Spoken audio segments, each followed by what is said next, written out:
You're watching IntoWineTV, and I'm your host, Lisa Kolenda.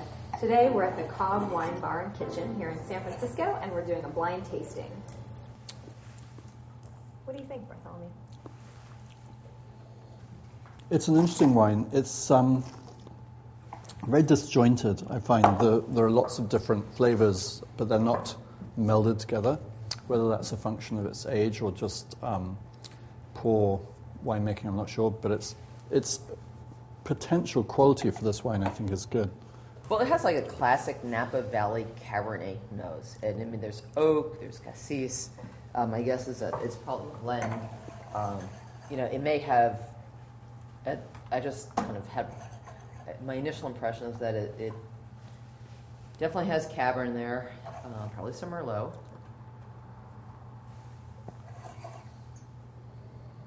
It just reminds me of like classic, like Rutherford bench sort of like, Cabernet. Yeah. And I said Rutherford bench because, and let's say one of the, kind of flatter areas, it doesn't really strike me as being mounted fruit. It doesn't have the kind of the intensity, the intensity of the concentration, the tannin. Though there is good tannin, but it's like coffee and chocolate, and a lot of these components are components that come from the wood, and then they marry with the fruit. It almost has like this like chocolatey cassis like liqueur. Yeah, and a bit of rubber, sort of Rubber. tar. Yeah. No, I mean, admittedly, this is not the type of wine that really does a whole lot for me. Or me. But Bartholomew and I are, probably in terms of our own taste, we're probably more into European or old world, or at least more terroir-driven wines. But that said, there are definitely people who would dig it. So I think in the style is it a really, really well-made wine? I think it's fine. It's not like, whoa, this is someone who's doing something really cool here, but I think it's good. Okay, and so what would you pay for something like this? I wouldn't buy it, but what would people pay for it? $30. If people would pay $30 for it. Yeah. Okay, well, let's see what it is. I mean, it has like this sweet butter thing on the finish too. It's brown sugar, cinnamon.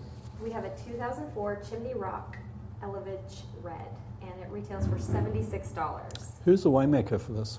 That would be Elizabeth Vianna. Okay, so Chimney Rock, and it is a blend. It's Stag's Leap District. Okay, so it's like pretty much next to Rutherford.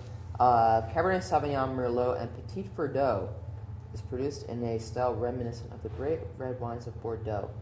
It exemplifies the Terlato family's dedication to producing some of the world's finest wines. That's beautiful. So it belongs to the Terlatos from Chicago. Oh, okay. Tony Terlato. They're a big wine distributing family. Yeah, cool. Interesting shaped bottle. It's very sexy. It's like $75. How much was this?